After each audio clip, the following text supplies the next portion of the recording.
Welcome to Homeschool University, where life meets learning. I'm Diana Applegate, and today I am on the road. As you can tell, I'm in the beautiful environs of our travel camper that's on the back of our pickup truck. That's right. And I thought while I'm on the road, I would bring you some travel tips for traveling with children. But it's the homeschool way, not just any old way, the homeschool way, right? These are tips that I have gleaned over the years. We traveled a lot by car with our three sons. We also traveled by plane, and now my husband and I travel a ton. We actually are in pursuit of old snowmobiles, my husband is. So we go from Maine to Montana. This time we're coming back from Maine to Michigan. But I just thought this is a good time to start thinking about those travel tips. So, this part about the homeschool way, what am I talking about? I'm talking about you don't need any batteries and you don't need any charging cables. That's what I'm talking about. The good old-fashioned way, yeah. But why would you do that, right? I mean, what about iPads? Aren't they a great thing? You know what? At Homeschool University, we have a motto where life meets learning. Life and learning go together. So teach your children to love the journey as much as the destination. Teach them that half the fun is getting to where you're going, and you will have given them a gift for life. I'm not kidding. So let's dive into this.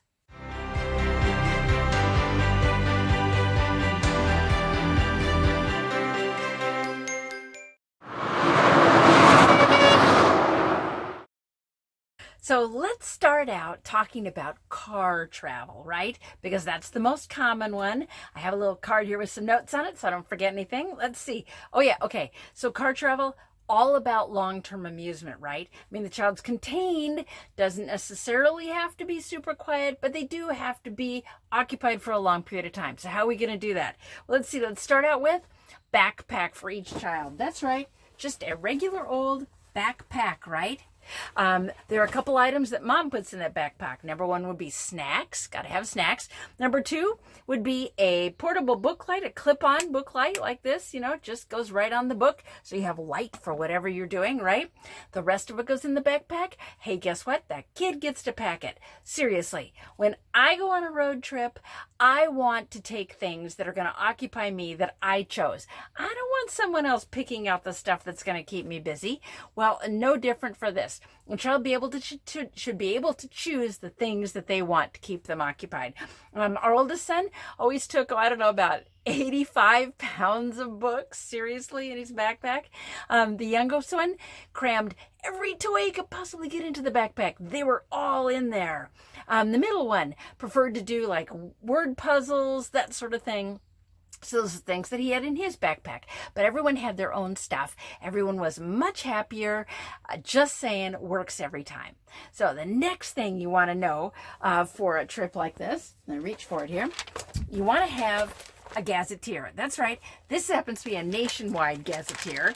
It's got all of these really terrific, there we go. It's big maps in it. Maps for every single state in the nation, right? You can also get one that just applies to a single state. Those things are great for keeping everybody occupied because now it's just the older kids. Where are we going? Where have we been? And what are we going to see? You got those things answered. Next up, clipboard. But not just any old clipboard. This is a great thing here, right? Clipboard, but notice it's thicker. Yeah, that's because if you open it up, storage compartment, yay! So if you do have a child that's into like anything that involves a flat surface that's paper, ta-da, goes right inside there. You got it covered. You got a clip right here. Plus you've got this beautiful flat surface to write on. That's an awesome thing. That even works well for my next item, which there it is. Legos. My kids are super into Legos, but I'm just saying, if you're going to take Legos, attach them to a base. Yeah, bring a base that they can attach to so that then they're not all over the car. And as far as bringing them, okay, the adult idea of this is always we'll just put them in a plastic bag, right? A Ziploc bag. No. Have you ever watched a child play with Legos? Seriously? They want to spread them all out and be able to weed through them. You're not going to be able to do that in plastic bags. So you need either this guy right here. This is just a plastic shoebox from the dollar store. No big deal. Got a nice lid on it. Or even better, I love this. This is a pencil case, a big one, great big pencil case. Opens up, you've got all that flat surface there, plus it's got a handy handle, but still it closes up, the Legos are contained. Just saying. So next up, oh yes, Melissa and Doug's sticker pads. I love these things. They're great because you have a whole bunch of stickers, right, that are all reusable. And then you have these like landscapes, dioramas that you can put all the stickers on. Your child can reapply them and tell new stories every single time. No crayons or pencils or anything like that. Much easier, especially for small hands, to use in a bumpy car ride. Just saying. How about this one? Small bottles of bubbles for rest stops. You know what? When you stop in a rest area, what do you want your children to do? Burn off some steam. Oh yes, get the wiggles out. Oh please. So how do you do that? Bottle of bubbles. Now they're going to be running around. They're going to be doing fun things. You're going to get that activity level up. And hey, totally biodegradable, so no one can complain about that, right? All right. And my last item for you for car rides be this guy, neck pillow.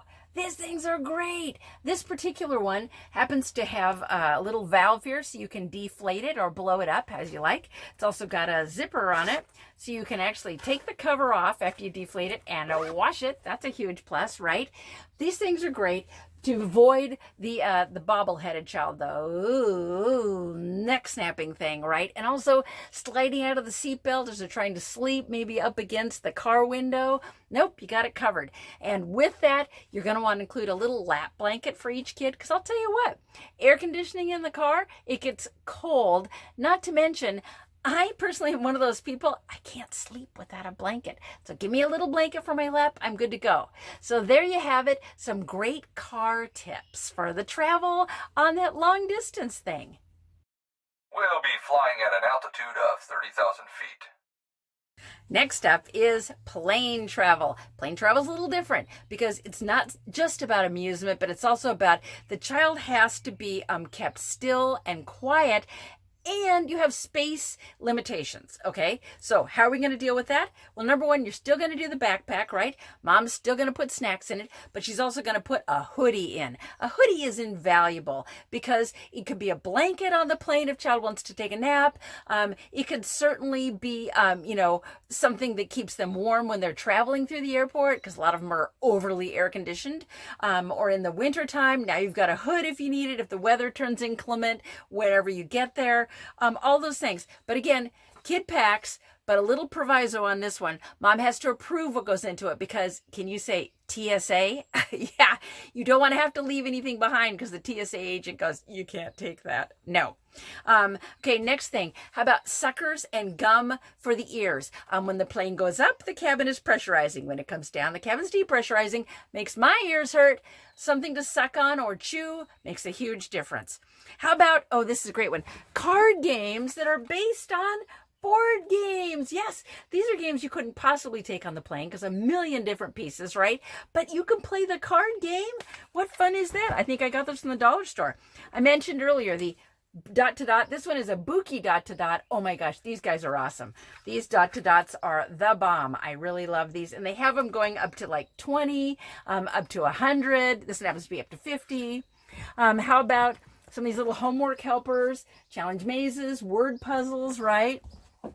Lost treasure mazes. This is great for an older kid. Look at these things. These are awesome. Or how about amazing mazes? Again, just things to do that are thought-provoking, that keep the child's mind engaged, but don't require any movement, right? Okay, how about color by number coloring books? The great thing about these is the limited number of crayons or markers that you have to take with you, okay? Because you only have to take the ones that match the color by number. So just saying, that can be a great activity that keeps the space to a minimum. And how about this one? Yeah, you want to take an empty water bottle. This one happens to be full. Take it empty because TSA doesn't let you take liquids, but attach a carabiner to it. That's right, one of these little clippy deals, right? Clip it right to the backpack. Mind you, don't have a big one like this. Have a much smaller one for the kids so it's not heavy. That way you always know where the backpack is. The water bottle is. It's clipped to the backpack. The child doesn't have to dig for it. It's right there where you can access it. How great is that? So just saying, those are some good plane travel trips. Are we there yet? Okay, now I've saved the best for last, some general travel tips. Number 1, don't expect special treatment when you are flying. Hello? I don't care if you have 8 kids. Don't expect everybody to bend over backwards for you. Don't expect that you get to arrive at the airport at a different time than everyone else, or you get seated differently, or you go through security differently. It's not going to happen. I'm just telling you, if you get special treatment, what? It's a blessing, right? And if not, hey, be prepared. This is my pet peeve one. No scooter suitcases. Do you hear me? No, these suitcases, it's all the rage now. I've seen them in the airport the last few times I've flown. These stupid suitcases have a razor scooter attached to them. Who thought that was a good idea? An airport is full of people who are trying to get from point A to point B. They all have suitcases and stuff, and now you have a kid with a scooter going, no, just saying. Parents on car travel, try to avoid night driving. I'm just saying, because when you drive at night, one parent ends up toast. It just happens. Whoever's driving ends up exhausted. If you're splitting the driving at night, even worse. Now both of you are exhausted. Meanwhile, your kids are well rested and ready to go. Does this sound like a recipe for disaster? Yes, it does. Okay, how about this one? Meet people.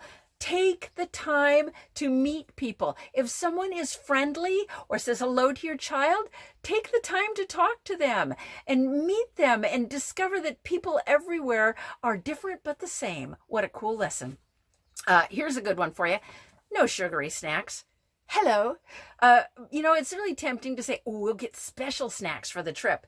And they all involve sugar. How about some protein-based snacks, complex carbohydrates that would be multi-grain type things, but try to get the sugar content down as low as possible. No candy, no fruit roll-ups, unless your child is really used to all those sugary snacks, and they probably are not. Why drag them out when you need the child to be contained? I'm just saying, okay? And this last one. You have toddlers? Harness with a leash. I'm not talking one of those cute backpack things with a leash that they can get out of. No. Harness that they cannot undo with a leash on it. Do you want your child safe? Do you want your child to be with you and you know where they are? Yes. And you know what? A toddler wants to get down and walk. They don't want to be in a stroller or held all the time. They want to walk. What's the first thing they say? Down, right? So let them get down and walk around, and you know that they are safe. Just saying. Woohoo! So that's it for today. Those are my travel tips for you. No matter where you're going, no matter what kind of journey it is, hopefully I've been able to give you some tips that will make the journey easier and more fun. Yes. So thank you so much for watching. Please be sure to like and subscribe, right? So you don't miss a single video that I release. And speaking of that, I do release a new video every Wednesday, and next Wednesday will be how to choose math curriculum. This is a place where a lot of people get messed up. Just saying, I've got some tips for you. So here at Homeschool University, we have 3 key values, right? The first one is to be practical. Oh my goodness, can you use that when you're traveling with kids? A little common sense goes a long way. The next one is to be purposeful. Pray with and for your kids and for your homeschool. And the last one is be positive. Travel with your kids is fun. It's an adventure. And you can do this, homeschool mom, because you are amazing. Hey now, take a step outside and seize the day.